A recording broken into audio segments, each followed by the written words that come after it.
You were born with potential. You were born with goodness and trust. You were born with ideals and dreams. You were born with greatness. You were born with wings. You are not meant for crawling, so don't. You have wings. Learn to use them and fly. So said Rumi. And today, right now, I would like to talk to you about greatness and what I consider greatness to be. I consider greatness to be what I call an affaire de coeur, a matter of the heart. And what I'm talking about has nothing to do with worldly success in the point of like what you have or what you don't have, who's in your life and who's not in your life, what anybody says to you or what they don't say to you. It's an affaire de coeur, a matter of the heart. And I'm just going to explain that, how I came to that realization, that beautiful realization. But first, I have to tell you a bit about my dad. Now, I grew up in a family where we never touched each other. We never said, I love you. We never hugged. And that just seemed the way it was, and it just seemed normal. And I guess my parents grew up in an environment where that's what they grew up. That nobody hugged, nobody touched, nobody said, I love you. But and I remember when I think I was 19 and I was leaving for Europe. I was going to be there for years, 2 years. And when I left at the train station to go to Montreal to take the ship to England, at the train station, I remember shaking my dad's hand and didn't say I love you or anything. And then I shook my mom's hand, and I was off in the train, and I never thought about that till years later. And I thought, that was kind of, you know, bizarre, really. But that's the way it was. That's the way it was. That was normal. But anyway, my dad was a great guy. He really was. And I remember one incident, and sometimes in our lives we have these incidents that happen, and maybe they only happen once in a long while, like maybe 12 times in our lifetime, maybe 20, I don't know. I've never counted, but really special moments. And I remember one special moment, and I had divorced my first wife, and but I ended up with a house, and the house kind of meant a lot to me because I'd worked so hard. I worked 3 jobs, and anyway, I was alone, but I had this house, and but it cost me a lot, and financially, I wasn't in a great place, like most of us are after going through a divorce. And I was going to lose this house if I didn't come up with $15,000, which I didn't have. So anyway, I remember I was out visiting my parents, and I wasn't asking them for money, but they were saying, how are you doing? So I was telling them, that I was going to lose the house if I didn't come up with $15,000. So my dad, when he heard that, he stands up and he says, let's go uptown to the bank. And so we drove up to the bank, and I wasn't saying too much. And my dad was walking by with a bit of a cane at that time. So anyway, he led the way. He marched into the bank and walked up to the teller, and he said, I'd like to take a loan out for $15,000. And so, after talking a bit, they said, well, Mr. Brown, you're not working anymore, and we can't loan you that money. And so my dad looked kind of a bit disappointed and confused, and we sauntered back out into the parking lot. And I remember that moment, looking down at my dad, and I was so proud of him. And that moment, the sky could have fallen, the world could have ended, and I didn't give a fuck. You know, my dad loved me, And he didn't have to hug me. He didn't have to say he loved me. My dad loved me, and he would do anything for me. And that moment was just a beautiful moment. And I realized that my dad loved me unconditionally and would do anything for me. And it's a great memory I have of that time. Uh, anyway, a few years ago, I guess it was 4 or 5 years ago, and I was getting better, but I was still struggling from depression. And a lot of the depression was because I was stuck. I was married to a beautiful, lovely woman for 21 years, and we got along so great, and it was so nice to be with her. And she did so much that I kind of was stuck on the fact that I kind of thought I'm never going to meet anybody I like as much as I like her. And I was stuck on that. I was really stuck on that. But anyway, as time passes by, um, I had a friend who had a friend, and I met this friend, and she was just amazing. She was so lovely, and she was so much fun to be with. And when we talked, we just had this incredible connection. And I came to realize I can have feelings again, because there was a long period of time when I was so depressed I didn't think that I could ever have feelings again. But here I was, I was having feelings, and they were incredible feelings. So anyway, but nothing's happening, you know. And I have to tell you that I was starting to connect the dots in my life, and my addictions, my codependency was all the result of uh, growing up in a dysfunctional, alcoholic home, where I went into hiding, and to survive, I became a people pleaser, and that was a big thing. I told people what they wanted to hear, and I became very good at it.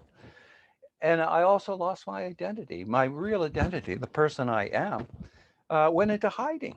And another big thing that I was learning was I became a reactor, because whenever I stepped out as a little kid and tried to assert myself, I got clobbered. I got laughed at, I got criticized, I got threatened. So I'm not going to do that anymore. So my default response to life was, I am not going to step out and act. I'm going to react like I would never ask a girl out like that. Impossible, because if she rejected me, I would die on the spot. No questions. So my life I became a reactor, and this was huge. And this is very common in people that struggle with addictions, and a lot of people I've known can totally relate to that, becoming a reactor. So anyway, this woman that I met, nothing was happening, but I'm connecting the dots, and I'm saying, look, if I'm going to live my life, and if I'm going to be to do the things I want to, I got to come out of hiding, and I got to be an actor. I got to step up to the plate, but I can't do that. I can't do that. And this girl, who I really, really liked, I mean, there's no way I'm going to ask her out, because if she rejects me, I will die. And I know this to be true. And I just can't do it. I've never done it. I can't do it now. But if I'm connecting the dots, I gotta change. So I talk to my higher power.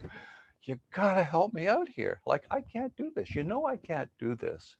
I need your help. Please help me break through this wall, which is like 10 miles high and it's impenetrable. I can't do it. Help me out.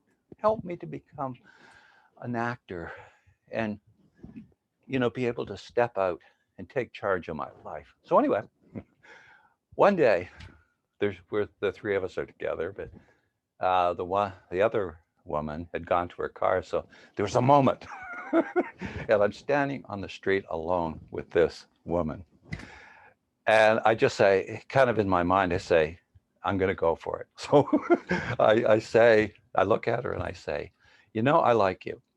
No, no, no, no. I really, really, really, really like you. And I was doing online dating for a while, quite a while. And I stopped about 3 or 4 weeks ago because I came to realize I was never going to meet anyone that I liked anywhere near as much as I like you. And would you go out with me? And I remember that moment was one of those moments. And I'm telling you, it was like I looked right through this woman and I looked up to the sky and I went, holy fuck, if I can do this, I can do anything. Just try and stop me now. That moment, I'm telling you, I became an actor in the story of my life and I've been on that path ever since. Something happened and I just knew that my higher power, my father, loved me and was going to do anything for me to help me on my path. And it was a moment that it was like the only way I can describe it, it was an affair de coeur, a matter of the heart. It was a matter I knew that I had something, that a fire was going to burn inside me, but nobody could take away from me. I knew that I'd become an actor in the story of my life. My life was going to change in a beautiful direction from. And this was something that I had, and it was something that in me. And it didn't matter what anybody said. It didn't matter what she said. It didn't matter.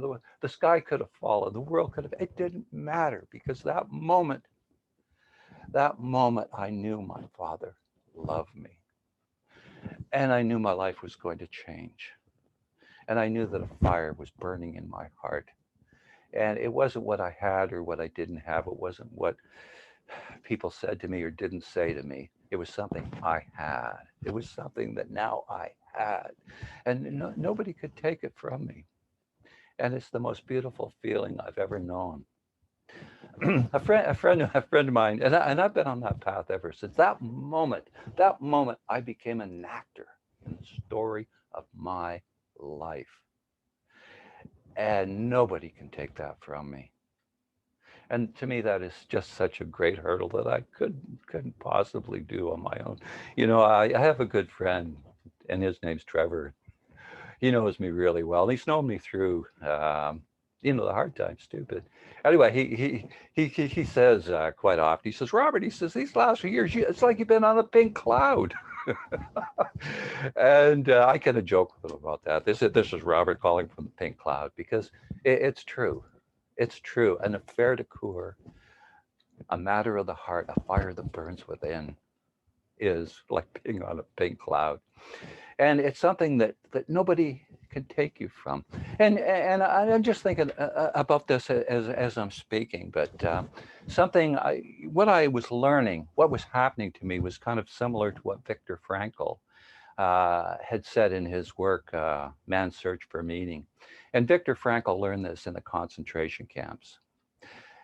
And he said, profoundly, he said, anything can be taken from a man, but the last of the human freedoms, to choose his attitude in any given set of circumstances. He said, when you can no longer change the circumstances, we are challenged to change ourselves.